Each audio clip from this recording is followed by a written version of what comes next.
Bima selalu percaya bahwa hidup adalah konstruksi yang rapi, sebuah cetak biru yang harus diikuti dengan presisi tertinggi. 45 tahun usianya, ia telah mengumpulkan dinding kaca, lantai marmer, dan sebuah gelar eksekutif yang menjanjikan sisa hidup bebas dari kekhawatiran yang ia saksikan menghantui ayahnya di masa lalu.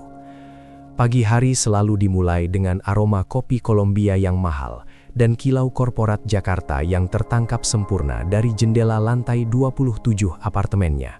Sebuah panorama yang ia anggap sebagai validasi visual atas semua pengorbanannya. Bukti tak terbantahkan bahwa ia telah memenangkan permainan eksistensi modern. Namun, di balik jas mahal dan senyum profesional yang terpahat, ada kekosongan yang perlahan menggerogoti. Sebuah keheningan dalam interaksi dengan istrinya, Shinta, yang semakin jarang meliriknya, kecuali untuk membahas agenda sosial atau investasi yang harus diamankan. Kebahagiaan seolah telah disublimasikan menjadi deretan angka di rekening bank, meninggalkan jiwa Bima terpaku pada puncak menara gading yang rapuh, siap dihempaskan oleh badai yang tak ia sadari sedang berkumpul di cakrawala ekonomi global.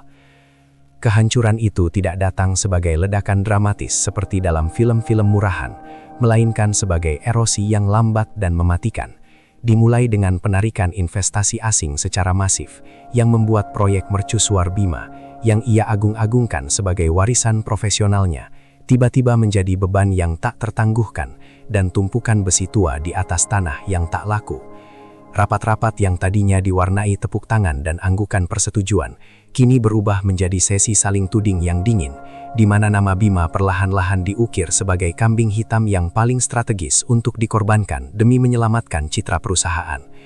Ia menyaksikan satu persatu aset cairnya menguap, seperti fata morgana di gurun krisis, dan telepon-telepon dari Shinta, yang awalnya hanya bernada khawatir, segera beralih menjadi tuduhan tajam yang menusuk inti harga dirinya, menanyakan bagaimana mungkin seorang pria secerdas dirinya bisa membiarkan fondasi yang mereka bangun bersama ambruk dalam waktu kurang dari 6 bulan, seolah-olah Bima adalah arsitek tunggal dari bencana global yang tengah menimpa.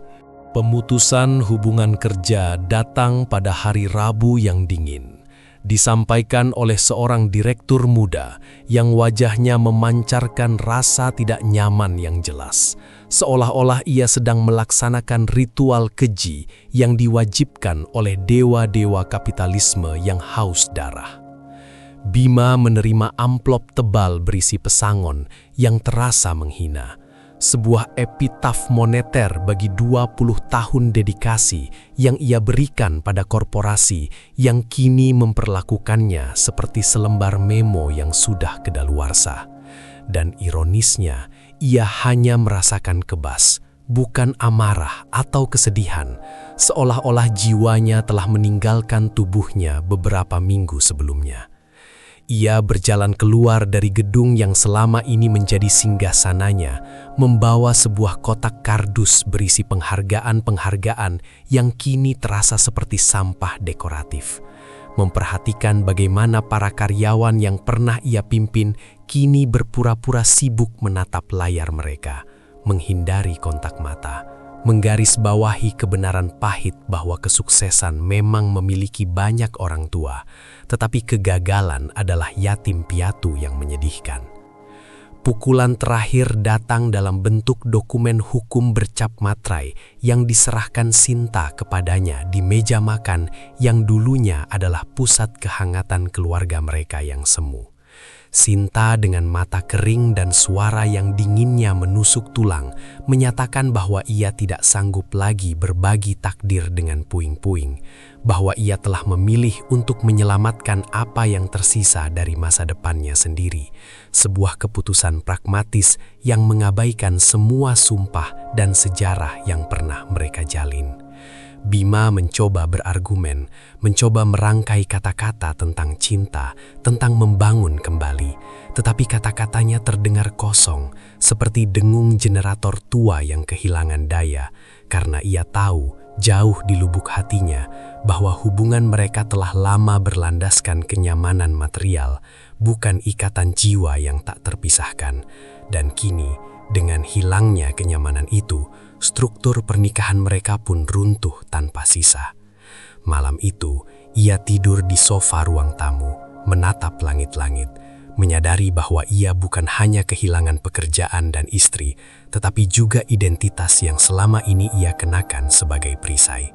Ketika rumah mewah mereka terjual paksa untuk melunasi utang yang menumpuk, Bima mendapati dirinya terdampar di sebuah kontrakan sempit di pinggiran kota yang bising, sebuah dunia yang jauh dari keheningan yang terawat di apartemen lamanya.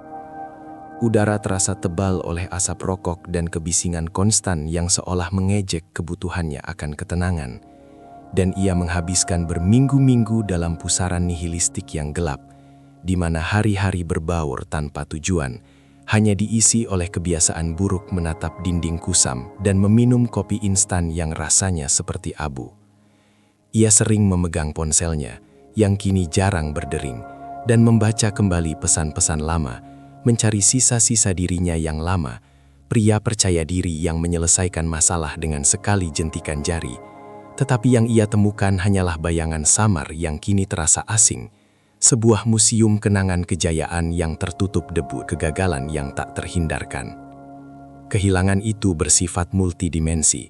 Ia tidak hanya kehilangan harta, tetapi juga lingkaran sosialnya yang dulu ramai, karena teman-teman bisnisnya, yang dulu begitu antusias untuk makan malam dan bermain golf dengannya, kini hanya membalas pesannya dengan basa-basi singkat atau tidak sama sekali. Seolah-olah kegagalan Bima adalah penyakit menular yang harus dihindari agar aura kesuksesan mereka tidak ternoda. Bima menyadari betapa dangkalnya hubungan-hubungan itu, betapa semua interaksi didasarkan pada timbal balik posisi dan kekuasaan, bukan pada kemanusiaan yang mendalam. Dan kesadaran ini memberinya rasa pahit yang lebih tajam daripada kerugian finansialnya. Ia merasa telanjang, terlepas dari jubah kemewahan yang selama ini menutupi kerapuhan dirinya, dipaksa menghadapi diri sendiri tanpa filter kekayaan atau jabatan yang memberinya bobot di mata dunia yang kejam dan transaksional. Ia mulai bertanya-tanya, siapa Bima sebenarnya tanpa semua atribut itu? Bulan-bulan berikutnya adalah ritual pembersihan yang menyakitkan, di mana Bima dipaksa melepaskan kemewahan kecil yang selama ini ia anggap sebagai haknya. Ia menjual jam tangan mahalnya, yang dulunya adalah simbol pencapaian. Kini hanya menjadi alat untuk membeli waktu tambahan sebelum benar-benar kehabisan uang. Dan ia mendapati dirinya makan nasi dengan lauk seadanya, sebuah kontras dramatis dari santapan gourmet yang dulu ia nikmati di restoran-restoran bintang 5. Perubahan pola makan dan kurangnya tujuan membuat tubuhnya merespons dengan kelelahan kronis dan penurunan berat badan yang mengkhawatirkan, cermin fisik dari kekalahan mental yang ia alami. Dan setiap kali ia melihat pantulan dirinya di cermin yang buram, ia melihat mata seorang asing yang ketakutan, seorang pria yang kehilangan arah, terlalu terbiasa memimpin pertempuran korporat besar hingga ia lupa bagaimana cara bertarung demi kelangsungan hidupnya sendiri di tingkat yang paling dasar dan primal. Suatu sore, di tengah keputusasaan yang memuncak, ia mencoba mencari pekerjaan. Bukan lagi posisi direktur yang bergengsi, melainkan pekerjaan apapun yang bisa memberinya penghasilan harian, penjaga toko, pengemudi daring, apapun. Tetapi setiap wawancara berakhir dengan penolakan sopan. Latar belakangnya yang terlalu senior, yang dulu merupakan kebanggaan, kini menjadi penghalang, sebuah predikat berlebihan yang menakutkan para perekrut yang mencari pekerja yang patuh dan murah, bukan seorang mantan eksekutif yang mungkin membawa terlalu banyak bagasi ekspektasi. Ia merasakan penghinaan yang menyengat ketika seorang manajer muda yang usianya hampir 20 tahun di bawahnya menatapnya dengan tatapan meremehkan, seolah-olah Bima adalah artefak museum yang sudah tidak relevan, menandaskan bahwa di mata pasar ia telah menjadi barang usang, sebuah mesin yang terlalu mahal untuk diperbaiki dan dijalankan kembali. Puncak keputusasaan datang pada malam hujan deras di bulan ke-9 setelah kejatuhannya, ketika uangnya benar-benar habis dan ia diusir dari kontrakan kecilnya. Tanpa tempat tujuan, Bima berjalan kaki tanpa arah, menyusuri trotoar yang basah dan licin, merasakan air hujan membasahi kulitnya yang mulai rapuh. Ia berhenti di bawah jembatan layang yang gelap, di mana bau anyir sampah dan kotoran menjadi aroma selamat datang yang suram. Dan ia terduduk di samping tiang beton yang dingin, merasakan jurang kehancuran yang total memanggilnya. Dalam keheningan malam yang hanya dipecahkan oleh suara deras hujan, ia menangis. Bukan tangisan kemarahan, tetapi tangisan pengakuan. Pengakuan bahwa semua yang ia yakini sebagai kekuatan ternyata hanyalah ilusi yang sangat rapuh. Dan ia merasa dirinya hanyut, seolah-olah ia adalah perahu kertas di lautan badai yang tak bertepi. Malam itu, Bima menatap ke atas, ke arah cahaya lampu kota yang redup menembus tirai hujan, dan sebuah pemikiran dingin menghantamnya. Mengapa harus terus berjuang? Bukankah akan lebih mudah jika ia membiarkan dirinya menyerah? Membiarkan tubuhnya menjadi bagian dari lumpur dan sampah di bawah jembatan itu. Pikiran-pikiran gelap berdesir, menawarkan kebebasan dari rasa sakit, dari penghinaan, dari beban menjadi Bima yang gagal. Namun di tengah pusaran pikiran yang mematikan itu, sebuah percikan kecil muncul, bukan berupa harapan besar, melainkan sekadar naluri bertahan hidup yang paling mendasar. Sebuah bisikan primitif yang menolak untuk membiarkan sejarah hidupnya berakhir sebagai catatan kaki yang menyedihkan di bawah jembatan. Menyuruhnya untuk bangkit, bukan untuk sukses, tetapi hanya untuk melihat matahari terbit sekali lagi. Dengan sisa-sisa tenaga yang ia kumpulkan dari cadangan mental yang paling dalam, Bima memaksa dirinya berdiri. Tubuhnya sakit, jiwanya terluka, tetapi ia mulai berjalan lagi. Perlahan, langkah demi langkah, membiarkan kakinya membawanya menjauh dari kegelapan jembatan. Ia tidak tahu kemana tujuannya. Tujuannya sekarang hanyalah menghindari titik terendah mutlak. Ia menyadari bahwa pencarian makna hidup harus ditunda. Saat ini, perjuangan hanyalah tentang fisiologi, tentang menemukan makanan dan tempat kering untuk menumpang tidur. Sebuah degradasi yang ironis bagi seorang pria yang pernah merancang anggaran multimiliar dolar. Kini hanya fokus pada strategi kelangsungan hidup paling sederhana yang pernah ada dalam hierarki kebutuhan manusia. Beberapa hari berikutnya, Bima hidup dari mengais sisa-sisa makanan dan menerima belas kasihan acak dari orang asing. Ia belajar seni anonimitas, bagaimana menyatu dengan latar belakang, bagaimana membuat dirinya tidak terlihat oleh mata dunia yang sibuk.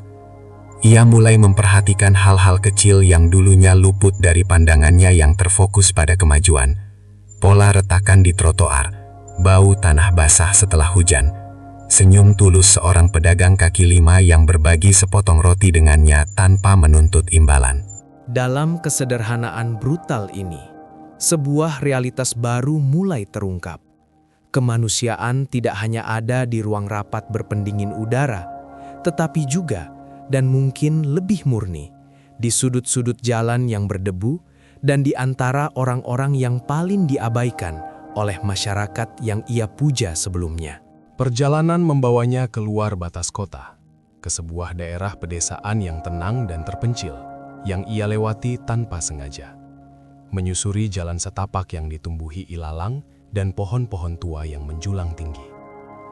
Keheningan di sini sangat berbeda dari keheningan apartemennya yang dingin.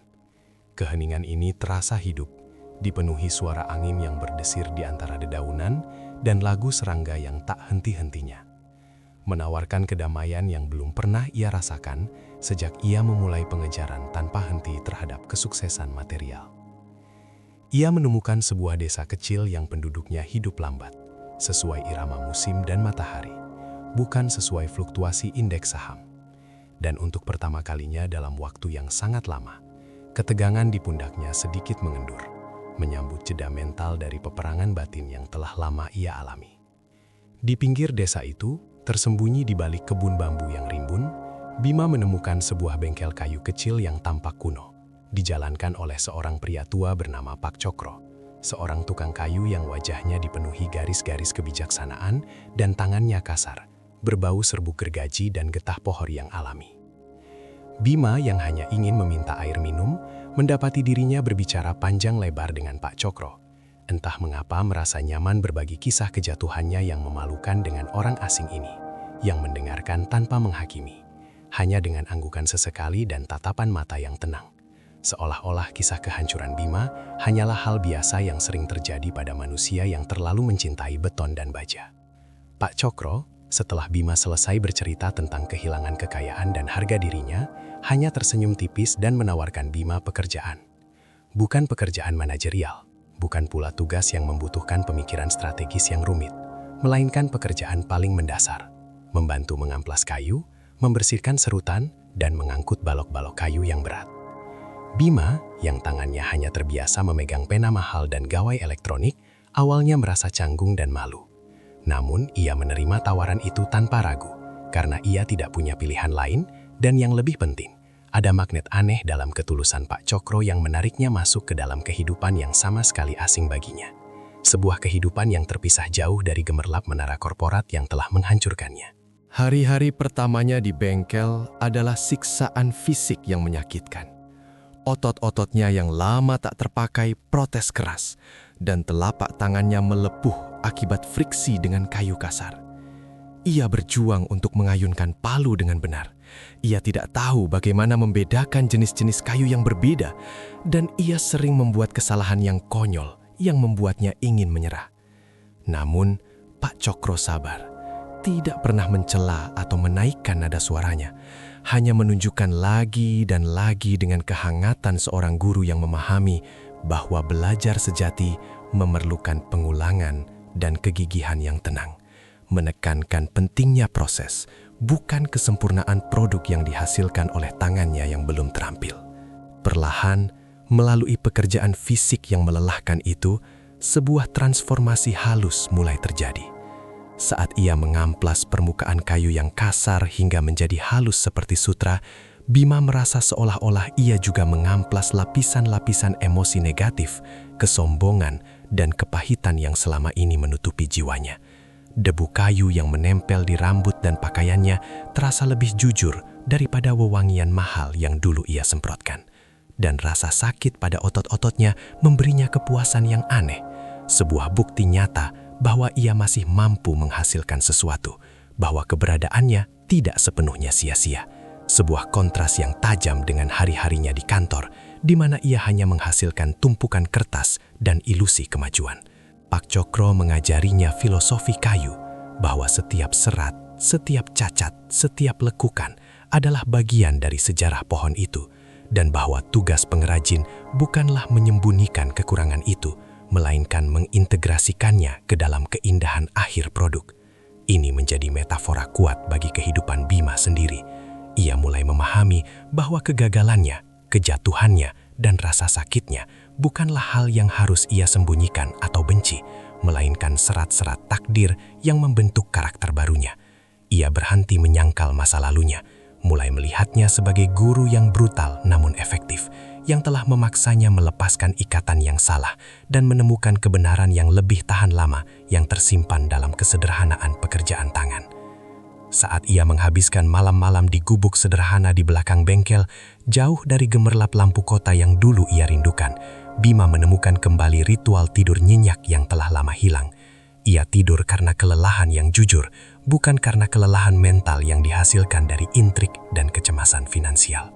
Dalam keheningan itu, ia mulai membaca kembali buku-buku lama yang ia bawa. Tetapi kali ini, ia membacanya dengan mata yang berbeda, mencari kebijaksanaan, bukan sekadar kutipan untuk mengesankan rekan kerja. Dan ia menyadari betapa banyaknya keindahan dan kedalaman yang tersembunyi di balik kesibukan yang ia anggap sebagai kehidupan yang berarti. Salah satu pelajaran paling mendasar yang ia serap adalah tentang nilai kontribusi yang nyata. Ketika ia selesai membuat sebuah kursi yang kokoh atau memperbaiki sebuah meja yang hampir rusak, ia bisa melihat dan menyentuh hasil kerjanya. Ia bisa melihat senyum puas di wajah pelanggan desa yang membayar dengan uang tunai yang jujur dan dihargai. Ini sangat kontras dengan pekerjaannya dulu, di mana keberhasilannya hanya berupa entry digital dan persetujuan abstrak dari dewan direksi. Dan ia menyadari bahwa kegembiraan sejati tidak terletak pada akumulasi kekayaan yang tak terbatas, melainkan pada kemampuan untuk meninggalkan jejak nyata, bahkan yang sekecil apapun, yang bermanfaat bagi komunitas di sekitarnya. Ia mulai menjalin hubungan yang otentik dengan penduduk desa. Mereka melihat Bima bukan sebagai mantan eksekutif yang gagal, tetapi sebagai Mas Bima, tukang kayu magang yang tulus dan rendah hati, yang mau bekerja keras di bawah matahari dan berbagi canda tawa di warung kopi sederhana. Ikatan ini terasa kuat dan nyata, didasarkan pada rasa saling membutuhkan dan penghormatan atas pekerjaan, sebuah jaringan sosial yang jauh lebih hangat dan tahan lama daripada lingkaran teman korporatnya yang cepat menghilang ketika ia kehilangan kekuasaan. Mengajarkan Bima bahwa nilai seseorang diukur dari integritas karakternya, bukan dari saldo rekening bank yang selalu berubah. Suatu hari, seorang anak kecil di desa itu datang ke bengkel, membawa boneka kayu tua yang patah lengannya, meminta bantuan Bima untuk memperbaikinya. Dan saat Bima dengan hati-hati merekatkan dan menghaluskan sambungan yang rusak itu, ia merasakan lonjakan emosi yang tak terduga. Sebuah rasa sukacita yang murni dan tanpa pamrih yang jauh melampaui kepuasan yang pernah ia dapatkan saat menandatangani kontrak jutaan dolar. Ketika boneka itu selesai diperbaiki dan anak itu tertawa gembira sambil memeluknya, Bima menyadari bahwa inilah inti dari makna hidup. Momen-momen kecil koneksi, tindakan pelayanan yang sederhana, kemampuan untuk meredakan sedikit rasa sakit, atau membawa sedikit kebahagiaan ke dalam dunia yang seringkali terasa terlalu berat. Ia akhirnya bisa memaafkan dirinya sendiri atas kegagalan masa lalu. Bima menyadari bahwa ia terlalu keras pada dirinya sendiri, mengukur nilainya dengan standar yang ditetapkan oleh dunia yang didominasi oleh uang dan status yang fana. Ia memaafkan Sinta, memahami bahwa Sinta hanyalah produk dari sistem yang sama yang ia puja, sebuah sistem yang mengajarkan bahwa cinta harus dibungkus dengan keamanan finansial. Pelepasan ini terasa seperti beban bertonton yang diangkat dari dadanya, dan ia mulai berjalan dengan langkah yang lebih ringan, tidak lagi dibebani oleh hantu-hantu masa lalu atau ketakutan akan masa depan yang tidak pasti. Karena ia tahu, ia memiliki tangan, keterampilan, dan kemauan untuk bertahan hidup dalam kondisi apapun. Transformasi Bima terlihat jelas bukan hanya pada fisiknya yang lebih kuat dan tangannya yang kapalan, tetapi juga pada sorot matanya yang kini memancarkan kedamaian yang mendalam dan pengetahuan yang tenang. Ia tidak lagi mencari sorotan atau pengakuan, yang ia cari hanyalah proses, ritme harian dari bangun pagi, bekerja keras, makan sederhana, dan tidur dengan hati nurani yang bersih. Sebuah siklus yang ia yakini adalah bentuk meditasi yang paling otentik dan membumi yang bisa dilakukan oleh seorang manusia yang tersesat dan kini menemukan jalannya kembali. Suatu sore Pak Cokro, sambil menyeruput kopi dan memandangi Bima yang kini dengan cekatan memotong papan kayu, berkata dengan suara pelanjang penuh makna, "Kayu yang terbakar menghasilkan abu, Nak, tetapi kayu yang diukir dengan sabar akan menjadi warisan yang tak lekang dimakan waktu. Kita harus memilih ingin menjadi abu yang cepat menghilang atau pahatan yang kekal." Kata-kata itu menancap dalam benak Bima, menguatkan keyakinannya bahwa ia telah menukar nilai-nilai yang salah dengan nilai-nilai yang benar, menukar pengejaran kekuasaan yang fana dengan pengejaran penguasaan diri dan kontribusi yang langgeng. Sebuah perdagangan yang ia anggap sebagai investasi terbaik yang pernah ia lakukan dalam hidupnya yang penuh gejolak. Bima belajar untuk mencintai kayu, menghargai tekstur dan kehangatannya. Dan ia mulai merancang potongan-potongan kecilnya sendiri. Rak buku sederhana, bingkai foto yang elegan, mainan untuk anak-anak desa. Dalam setiap goresan pahat dan setiap polesan akhir, ia menuangkan esensi dirinya, keahlian barunya, dan rasa syukur yang mendalam atas kesempatan kedua yang diberikan alam kepadanya. Menyadari bahwa kreativitas adalah bahasa jiwa yang tidak membutuhkan mata uang untuk diungkapkan, tetapi hanya membutuhkan ketekunan dan kerendahan hati untuk menghasilkan karya yang memiliki nyawa. Makna hidup, ia simpulkan, bukanlah sebuah tujuan akhir yang terukir di puncak gunung yang tinggi atau diakhiri dengan saldo bank 7 digit, melainkan terletak pada ketekunan harian, pada kemampuan untuk menemukan keindahan dalam pekerjaan yang dilakukan dengan cinta, pada ikatan yang kita jalin dengan orang-orang di sekitar kita, dan pada kesadaran bahwa kita hanyalah bagian kecil dari sebuah tapestri kosmik yang jauh lebih besar. Kebahagiaan sejati bukanlah penerimaan penghargaan publik, melainkan senyum puas yang muncul di wajah ketika ia melihat sebuah kursi yang ia buat sendiri mampu menopang beban seseorang dengan kokoh. Sebuah kebenaran universal yang terwujud dalam karya yang nyata. Bertahun-tahun berlalu, Bima telah menjadi bagian integral dari desa itu.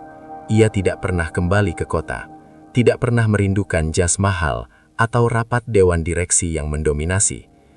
Ia telah menemukan sebuah kekayaan yang tidak bisa dicuri oleh krisis ekonomi manapun, kekayaan integritas, keterampilan, dan koneksi manusia yang otentik, menjadi tukang kayu yang dihargai, seorang filsuf bisu yang mengajar melalui tindakan dan ketenangan, bukan melalui retorika bisnis yang kosong.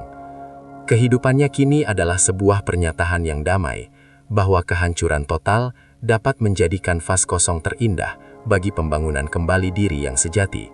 Sebuah kelahiran kembali spiritual yang menuntut pembersihan total dari ego dan ambisi yang salah. Pada akhirnya, Bima, pria yang kehilangan segalanya, menemukan bahwa ia sebenarnya tidak pernah kehilangan apapun yang benar-benar penting. Yang hilang hanyalah ilusi kemewahan yang ia sangka adalah kebahagiaan. Ia sekarang memiliki kebebasan yang mutlak. Kebebasan dari keterikatan materi. Kebebasan untuk menentukan nilainya sendiri berdasarkan kerja keras yang jujur. Dan kebebasan untuk menikmati keindahan sederhana dari kehidupan yang berirama lambat dan teratur. Sebuah pelajaran keras yang ia petik dari puing-puing kekalahan yang mematikan. Mengubahnya dari seorang eksekutif yang bangkrut menjadi seorang manusia yang utuh dan kaya akan makna. Membuktikan bahwa terkadang untuk benar-benar hidup, seseorang harus terlebih dahulu berani kehilangan segalanya. Jika Anda suka dengan cerita video yang penuh makna, silahkan like dan jangan lupa subscribe. Komentar berikan masukan, saran, atau Anda mau saya buatkan cerita seperti apa? Silahkan ya.